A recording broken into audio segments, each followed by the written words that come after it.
Hello, everyone. My name is Cash Miller. I'm the host of Emerging Brand, CEO of Titan Media Worx. We do podcast production.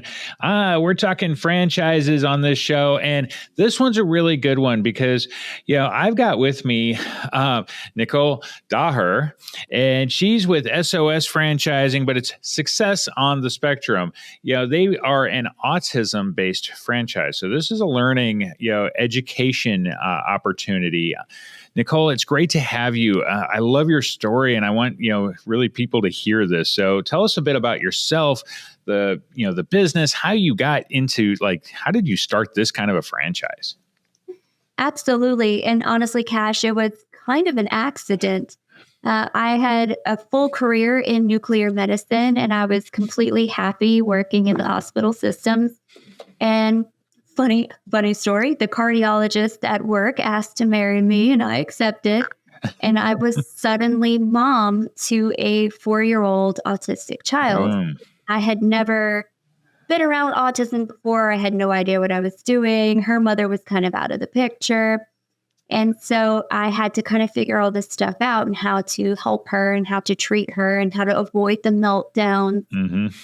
And you're just a mom, just trying to do your job, trying to go through the day to day. And she went to a ABA therapy center. ABA is Applied Behavior Analysis. And they are a specialized way of teaching for kids with disabilities.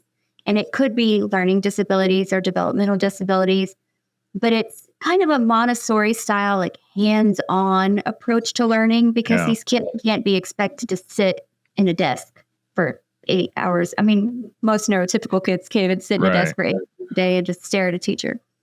And it was great until she turned 6. And then they were like, gotta go. You're graduating. And I'm like, what do you mean you're graduating? Wow. She's still getting help. And I found that most ABA companies only take kids up to 5 years old or 6 years old and want to dump them into the school system. And the school system is completely unprepared for children with disabilities. Yeah.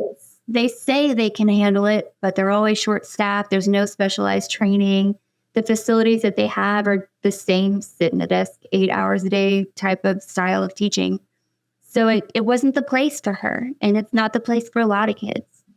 And so I searched for another ABA company that would take her. And I live in Houston, the medical capital of the world, so to speak. And they either didn't take kids that old or they had a waiting list a mile long, a year long. And so I started this business originally to be this small thing just to be for her, to stabilize and secure her place in an ABA facility. But apparently I was not the only mama looking. And I suddenly had 30 people calling, trying to get in. And I was the one saying, I'm so sorry, we have a wait list. We can't accept your kid. And I hated myself for it. Yeah. So I opened a second location. And within a year, that one filled up. And that's when I realized I couldn't do this by myself. The need is too great for me to do this by myself. We need an army tackling the situation. So we became a franchise. And I think in 2019, we sold our first few franchises. We made it through 2020. Amen. So that, but we're doing really well. The franchise is growing out of control. I never, imagined. I mean, none of this was on purpose, really. It just kind of fell together, and the need is so great. It pulls us and we're just moving forward without trying. Yeah, I can, I say testify to the need because I've got 2 dyslexic kids, and, there's all sorts of, learning disabilities that are out there, and the school system itself is not prepared. They don't know how. It's an interesting thing because we've had to, as parents, dealt with our school district a great deal over the years, and my kids are separate by a few years, so everything you've done with one kid, you've had to repeat with the other, and you try to do it a little better. But, the need is real for companies and systems that can take the place of the school districts because school districts, unfortunately, are about churning out, let's get them graduated, let's teach them all the basic things. And they're not really good at special needs for anybody with any kind of a disability, let alone, like they're worried about budgets. They're worried everything that is a disability to them. All they see is it costs them more to deal with that child. Yeah. And so they have this like really long, wrong approach to it. As parents, we think, they have their own points of view, of course. So there is a huge gap in the market for businesses that, is what your franchise is working to fill to some degree. Yeah. I mean, it's a large country. There's a lot of these things, a lot of places that need the help. So I love the fact that, you are in this space, because there's a lot of educational franchises that are out there, but they're not really filling this need, right? No, they're not filling the need. And autism affects 2% of the population. 1 in 36 kids now are diagnosed with autism, and they all need some form of help one way or the other. The school says that they can provide it. They do a terrible job. The teachers try, but they don't have the facilities available to provide an environment that is better learning facilities for these kids. And so the gap is gigantic. I read an article recently that said that if you add up all the kids with autism that need ABA therapy and you add up all the facilities that offer the service, we only need 1/3 of the demand nationwide. And so that means 66% of all kids that need this service can't earn the help that they need. And we've definitely proven that true. Every time we open a new clinic, no matter what state we're in, we cannot hire staff fast enough to keep up with the number of kids that call us for this. I mean, great problem to have, right? But it's sad for the kids, the parents, when you need the help, but you can't get it. It's just within your grasp. Right. Yeah. It's an unfortunate problem in a sense, from a business standpoint. Yeah, it's a great problem. But from a just humanity standpoint of, how many children need that help, that's the unfortunate thing, so it is good that, your company is trying to, take care of, this need that is out there. Let me ask you, like, you've got something like a little over 30 franchises, right? Currently. We currently have 33 open. That's right. So when you open a franchise, how many students do you typically end up, servicing? Just like each location, how much, capacity do they have, and how much, what's that experience when they first open up, as far as from a business perspective, but, bringing kids on, like I say, you've opened a number of franchises, so you've got a pretty good track record of what this looks like. Yeah, we've done it a few times. Our typical facility is about 5,000 square feet, brick and mortar, and that can house about 24 kids.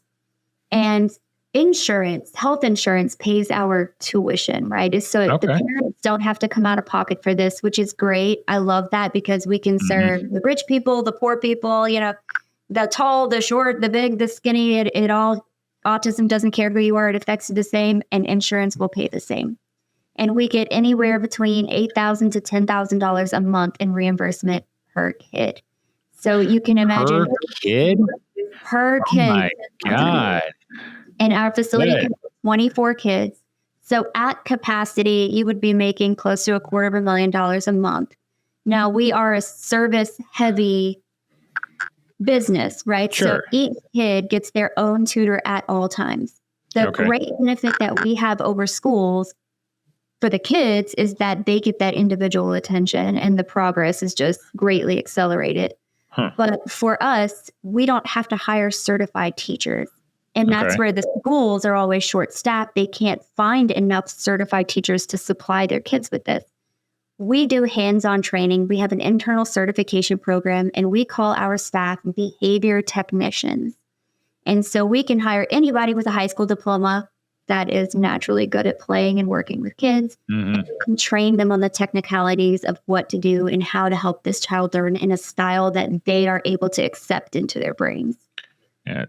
Okay. So how many staff then does a typical location need? How many do they require? And then how often are the children there? Like, what does the time spent at the facility look like?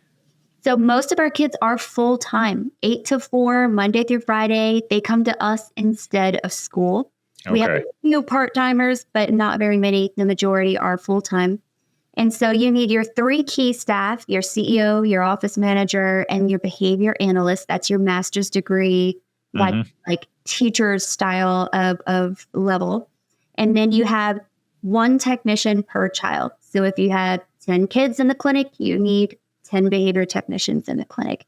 Okay. And that behavior analyst is the one that trains those behavior technicians on the individual curriculum that we design for each individual child. And no two children will be learning the same two things.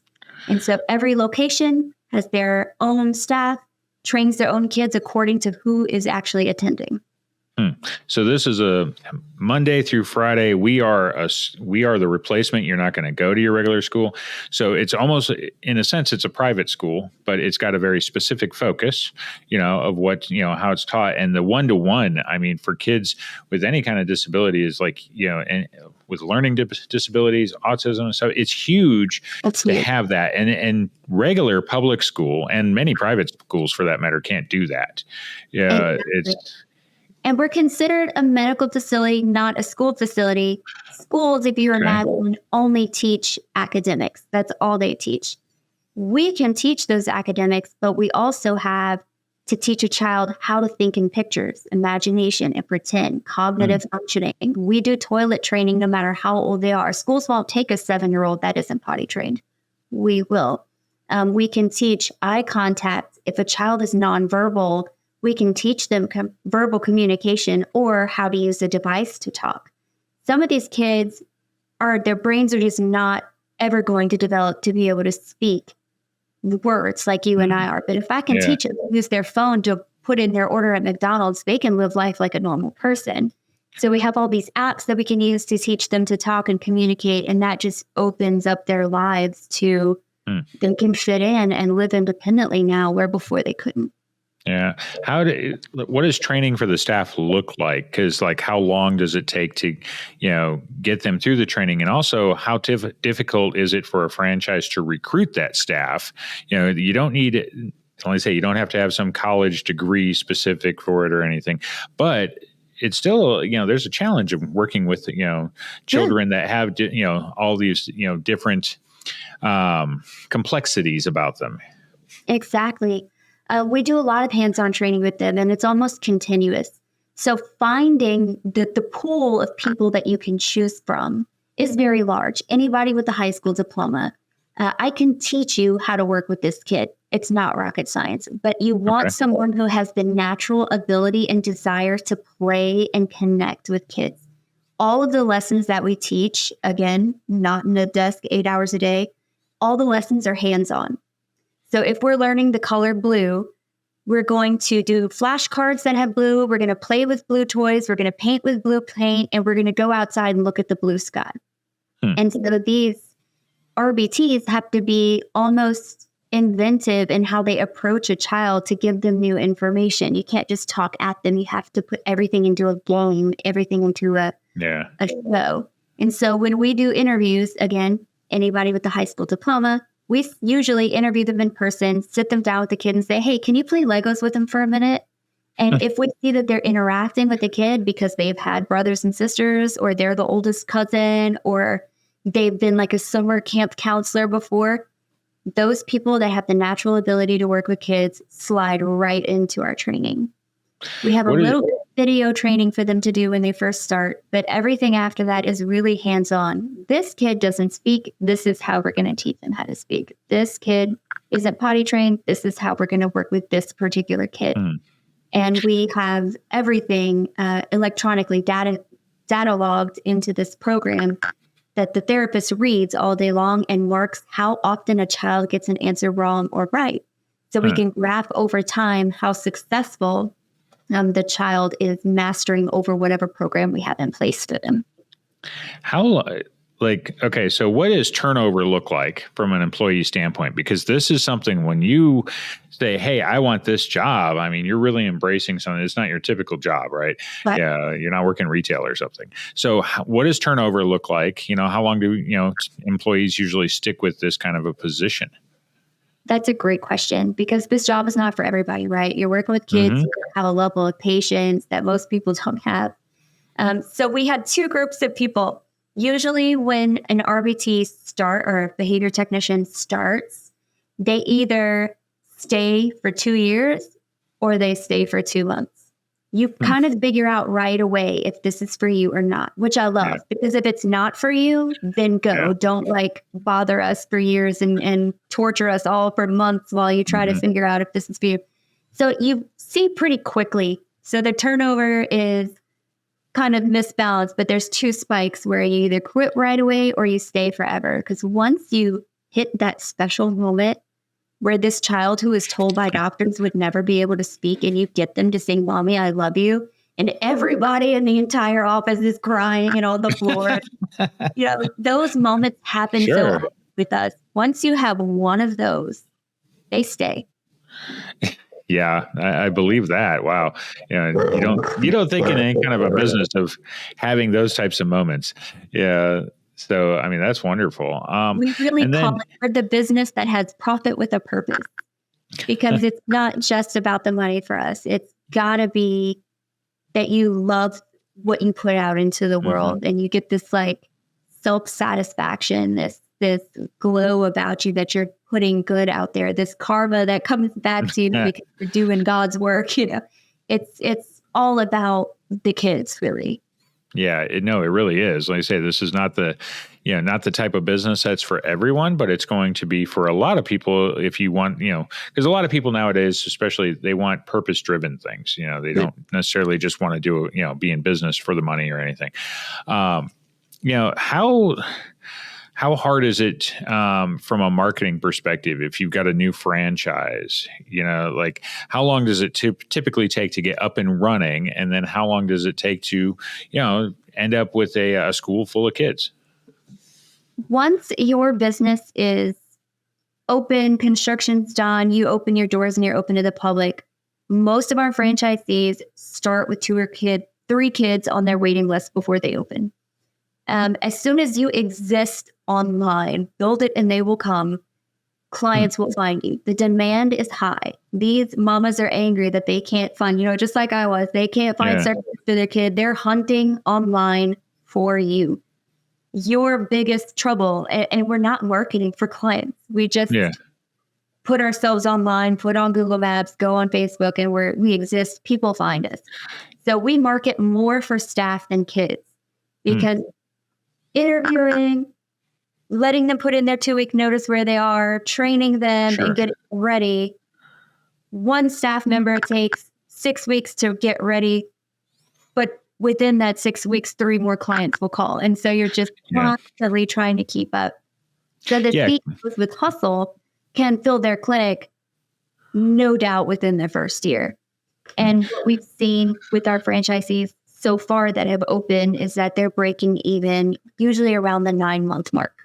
Oh yeah, that's pretty good, because it's, you think about it. I mean, that is a bit of a cycle in the sense of you get a new student, now you've got to get a new teacher, and you basically have to leave them on the waiting list until the teacher's trained, I would assume. You don't want to hire the teacher before you have the student because of the cost incurred. So, but it's this constant, I've got one. Okay. Now I need another. I've got another one. Okay. And you just keep going. And that's how we do it. It's exactly right. Right. So now tell me a little bit more about the insurance, as far as, because insurance picks up, it sounds like the whole tab. Full tab. But how difficult is it from the parent's perspective of, getting the insurance to do that? I'm just not familiar. Like, is there something you need about your insurance plan or anything along those lines, and also from a business perspective, how long does the insurance take to pay, that tab and stuff too, just from a, if you need to have an expectation, insurance can be slow. They don't want to pay out anything. It used to be a lot harder than it was, because some plans would cover ABA and other plans wouldn't. But when Obama was in office, he passed a federal mandate that all insurances cover ABA as an essential healthcare service. So now, no matter what, every insurance plan has to cover it. If the kid has a Platinum Blue Cross PPO plan or a Medicaid plan, they both pay for it and they pay the same. Now, each insurance is going to be individual. And so by contract, insurances have up to 30 days to pay the invoice or the claim that we send to them. Most insurances pay in about 2 weeks. Most state-funded insurances like Medicaid pay within the week. So we get our money pretty fast. That's good. And what I love about being insurance-based, instead of me chasing down a parent for tuition and they're not able to pay and can we make a payment plan and worrying about money, it doesn't matter if the economy goes up or down, insurance is going to pay the same. It doesn't matter if mom lost her job or not, insurance is going to pay the same. It doesn't matter if we're on lockdown or not, because we're an essential healthcare service, we stay open and running the whole time. So from a business perspective, very stable, dependable. And, the process of getting approved is a simple paperwork. You fill out the application, you send it in, they approve you for 6 months. And then 6 months after that, you do it again. Okay. So you just get it renewed every 6 months. And That's then, right. And basically, as long as the parent doesn't, for whatever reason, lose their insurance, that they can't pay for it. And if you're a parent, any parent out there is going to know, like, you're going to fight tooth and nail to make sure you have that insurance because your child's needs that, that education. So you're going to do everything you can to make sure they get it. And most states have laws that if you have private insurance through your employer and you lose it, that kid is automatically then covered by Medicaid. Most states do not let a child under the age of 18 go without any kind of insurance. It just automatically kicks in. So really, the kids are always covered. The trick is just once one insurance stops, you have to submit the application for pre-authorization to the new insurance. And then 6 months, you got to do it again. Got it. What is the age range on the children that you end up, working with? What does that look like? We serve anywhere from 18 months to 18 years. Wow. Our competitors only serve up to usually 5-6 years old. And so the majority of our clients are going to be young, very little, because now that autism has like an awareness base much better than it used to be, they're diagnosing younger and younger, which is great because those kids make the most amount of progress when their brains are so soft and malleable and forming. And so most of our kids will be little, but the ones that are older end up staying with us a lot longer, and you get very attached to these kids. So the average length of time that a child stays enrolled in our program is 3 to 5 years. And then they're going to stay, assuming that the instructor is there the entire time, they'll stay with that instructor throughout because they get to know them well, or do they rotate around to get different experiences? We're always preparing. Well, one, that helps with generalization. You don't want to teach a child that has learning disabilities that they only have to listen to this one adult, right? You want to teach them that they have to listen to everyone. But also some teachers are better than others and some kids are more difficult than others. So by rotating, we're allowing the kids to generalize and we're giving our staff a break so that one person is not always on the very hyper kid all the time and exhausted, and one is not always getting it. They rotate every 90 minutes. And that really helps with our turnover as well. Okay, yeah. So it is one-on-one instruction, but you are rotating almost like in a classroom environment. You would switch classes in a sense, and I would assume the instructors might work with them on something different, than the previous one as well. And they have teams, so it's not going to be a different instructor every 90 minutes forever into infinity, but these 5 kids will work with these 5 staff.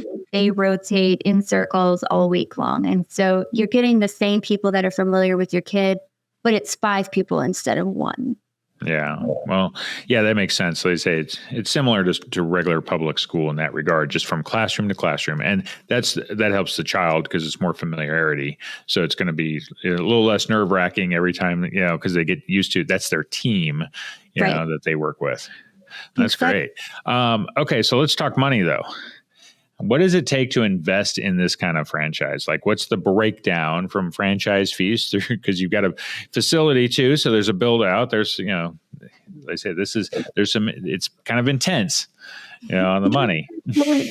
So our initial franchise fee is about $40,000, and that's going to include all of the training for you, your BCBA, your analyst, and your office manager. It's an intense 2-week training. Part of it is virtual, part of it is in person. We help you with finding a territory that's good for you, getting a facility that you like, doing the construction, the layout. We help you get everything set up. Once you are open and running, We take 5% royalties, but we cap it off at $4,000 a month. Most franchises don't have that.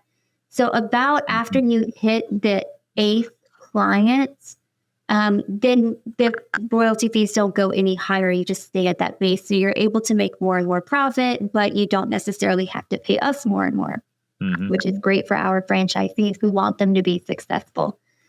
All in all, if you add up all the franchise fees, all the build out, all the furniture, desk, and toys that you have to, outfit your facility with, payroll, rent, electricity, and internet for 6 months, you, depending on what part of the country you're in, you need about $400,000 to $500,000. The SBA loans that we are registered to help our franchisees get with all of our bank contacts that we have, you usually have to have 15% down. So usually anybody with about 60 to 70 grand in savings can start an SOS facility. We can help you get funded for that. And that includes all your franchise fees and everything all together. So it usually, if you hit that break-even mark within the 9 months, your business carries itself from then on out. Well, that's really good because, that makes it a lot more affordable, and I'm sure you factored in, people financing because you probably have a lot of people do that. Yes. So it is a good opportunity. Let me ask you about some of that setup, though. So when you're actually building out the facility, how much does the franchise, how much do you help the franchisee from the standpoint of like recruiting those initial people?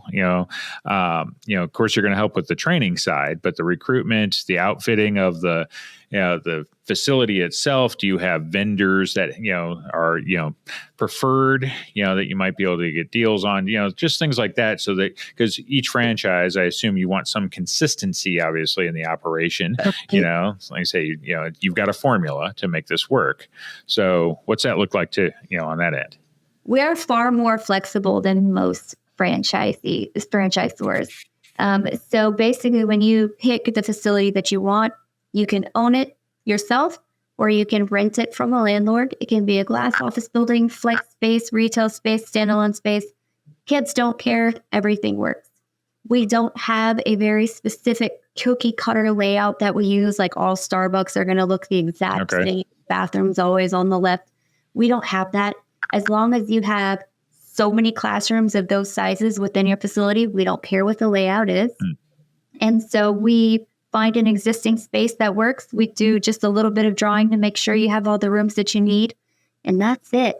And our franchisees love the fact that they can own their own facility, because a lot of franchises don't allow them to own and acquire the equity in that real estate. But we love giving that option to our people. And once you have that facility picked, and I will say about 80 to 85% of our franchisees existing are just autism moms, not business people, not medical professionals, just the average Joe that sees that the need is there, knows that it's a good opportunity and comes into it. We do a lot of hand-holding during training. We even have a training for how to open a business checking account, just in case you don't know how to do it. Lots of hand-holding. So when you're hiring your key staff, super important to get the right people. We do the interviews with you. We have the interview forms already printed out. We have the offer letter template already there. We literally guide you through every little step of the way. And you ultimately have the decision of who to hire. We'll interview 3, 4, 5 people, and you get to decide who you pick. But we are going to give you our strong, unfiltered opinion about who we prefer and why. Yeah. We do a lot of hand-holding. And then, of course, we train all the key staff. And then your key staff are the ones that train the technicians as you onboard them once your facility's open. Well, I think especially in this type of business, the more hand holding that you have, the better. Because it is a unique, business model, education model, because, and not as many people are going to be quite familiar. So you want to give them as much, help as possible. And that's why people buy franchises to begin with, but everybody, each franchise can be a little bit different on that, in that regard.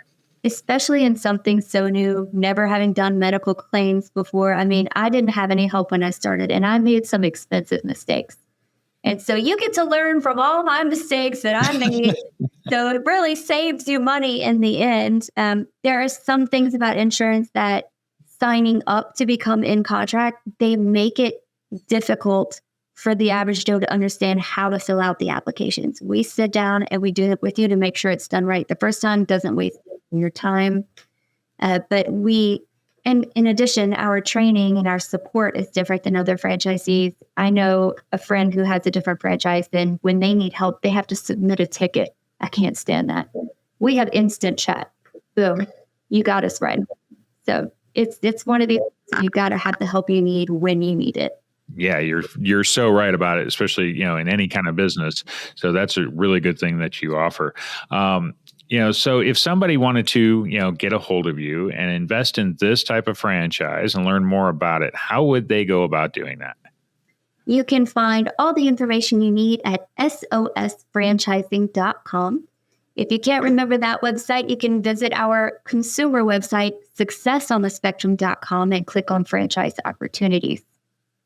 Okay, this has been a great discussion. I love the space that you're in. Yeah, I think that from a business standpoint, it's a really big opportunity, but from a need standpoint, you're really helping to, do something that not a lot of, businesses, and business owners get into, and the government and the public education system and even the private one is not filling the need. They're not handling it either. So it's important that we have businesses like yours, expanding. I want to ask one last question. Do you have some of your franchisees going from single locations to multiple? Many already. So a lot of the bulk of our franchisees are just hitting their 1 or 2 year mark this year. And over 6 of the 33 that we have open have a second or a third location.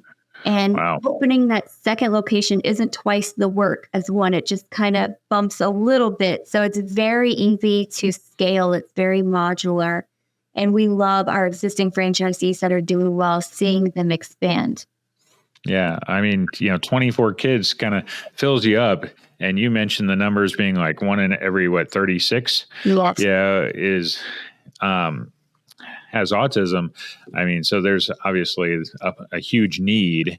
And of course, they'll have gained the experience. So that speaks to, their own experience in running the business, dealing with, you as the franchisor, and that they have a lot of, faith and belief in, that the business model works, and they believe in what they're doing too. That's it. Well said, sir. Well, it's been great having you on, Nichole. Really keep spreading the mission. If you are looking for a franchise opportunity, especially in the education space, this is one that you should really consider. It is something, you're not just, opening a business, you're doing something that's really a need for so many kids out there. And, so it's got a bit of a higher calling, as it were. Yeah. And so it's something you can really get behind. My name's Cash Miller. I'm the host of Emerging Brands, Franchises on the Rise. I'm also the CEO of Titan Media Worx. Thank you for joining us today. We'll see you on the next episode.